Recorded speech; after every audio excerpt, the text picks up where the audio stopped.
مسجد حرام سے مسجد اقصی تک حضور براق پہ گئے اور وہ اتنا سریع رفتار تھا کہ جہاں اس کی نظر جاتی تھی وہاں اس کا قدم پڑتا تھا. تو اس نے تو پہلا قدم اٹھایا ہوگا تو مسجد اقصی میں جا پڑا ہوگا.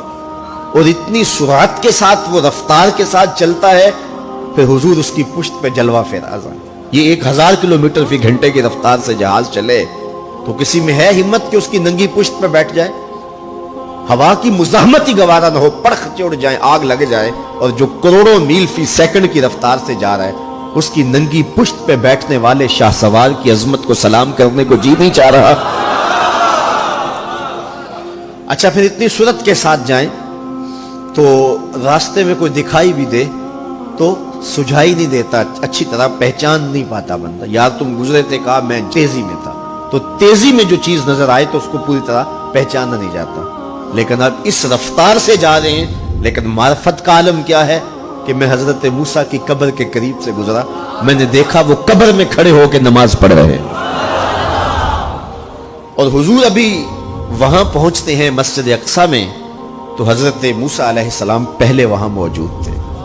یا تو یہ ماننا پڑے گا کہ یہاں بھی موجود تھے وہاں بھی موجود تھے، اور یا پھر یہ ماننا پڑے گا کہ وہ پہلے چلے گئے. اور اگر پہلے چلے گئے تو پھر کیا وہ میرے حضور سے پہلے چلے گئے؟ تو جواب آیا کہ نہیں، حضور علیہ السلام تو اپنی رفتار سے جا ہی نہیں رہے تھے. حضور تو جا رہے تھے براق کی رفتار سے، اور حضرت موسیٰ گئے ہیں نبوت کی رفتار سے. براق بہت سریع ہوگا لیکن نبوت سے سریع نہیں ہو سکتا، اس لیے حضرت موسیٰ پہلے پہنچ گئے. یہ ایک مرحلہ مکمل ہوا. اب دوسرا مرحلہ مسجد اقصی سے لے کے پہلے آسمان تک وہ نور کی ایک سیڑھی تھی، اور یہ براق سے بھی زیادہ سریع رفتار تھی. یہ دوسرا مرحلہ تھا. اور پھر تیسرا مرحلہ پہلے آسمان سے لے کر کے 7ویں آسمان تک فرشتوں کے پروں پہ گئے. 7ویں آسمان سے سدرہ تک جبریل امین کے پروں پہ گئے. یہ چوتھا مرحلہ تھا، اور ہر مرحلہ پہلے مرحلے سے سریع تھا. اور پھر سدرہ پہ جا کے جبریل نے بھی کہا کہ آگے میں نہیں جا سکتا. لو دنوت خطوۃ لاحترقت، اگر میں آگے بڑھوں تو جل کے راکھ ہوتا ہوں. تو حضور علیہ السلام کے لیے ایک سبز نوری تخت لایا گیا جسے رف رف کہتے تھے. اس پہ حضور تشریف فرما ہوئے. پھر وہ کس صورت سے گیا؟ ان 4 مراحل سے زیادہ سریع رفتار تھا. رف رف کی منتہائی پرواز جب ہوئی تو میں حضرت کی روح سے فیض لے کے کہتا ہوں کہ رف رف کے بھی بس بس ہو گئے. اب یہ 5 مراحل اپنی انتہا کو پہنچے. اب یہ حضور کی ذاتی رفتار نہیں تھی، ذاتی رفتار اب شروع ہونے لگی. اللہ اکبر. پھر آواز آئی ادنو منی یا احمد، پیارے رک کیوں گئے ہو، آگے آؤ. اللہ اکبر. اور حضور پھر اعلیٰ حضرت فرماتے ہیں کہ ڈرتے جھجکتے آگے بڑھے. کیوں؟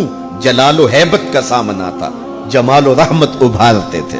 عبد تھے نا، معبود کے حضور حاضر ہو رہے تھے تو جلال و ہیبت کا سامنا تھا، جمال و رحمت ابھارتے تھے. آواز آئی محبوب آگے بڑھیے. حضور نے ایک قدم اٹھایا.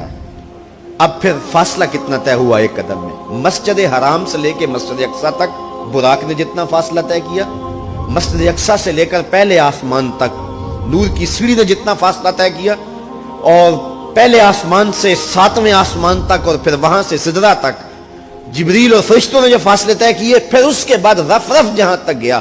ٹوٹل ان 5 مراحل میں جتنے فاصلے طے ہوئے، حضور کے ایک قدم اٹھنے سے اتنے فاصلے طے ہو گئے. اب یہ رفتار تھی میرے حضور کی. پھر ہر قدم میں اتنا فاصلہ طے ہوتا جتنا پیچھے ٹوٹل قدموں سمیت فاصلہ طے ہو چکا ہوتا. اب کوئی حساب کر کے تو دکھائے. اللہ اکبر. اور پھر آواز آتی گئی بڑھ اے محمد، قریب ہو احمد، قریب آ سرور ممجد. نثار جاؤں وہ کیا ندا تھی، وہ کیا سما تھا، وہ کیا مزے تھے. 70,000 مرتبہ آواز آئی اور حضور کے قدم اٹھتے گئے. پھر کہاں تک پہنچے؟ کوئی حد ہے ان کے عروج کی، بالا غل اولابے.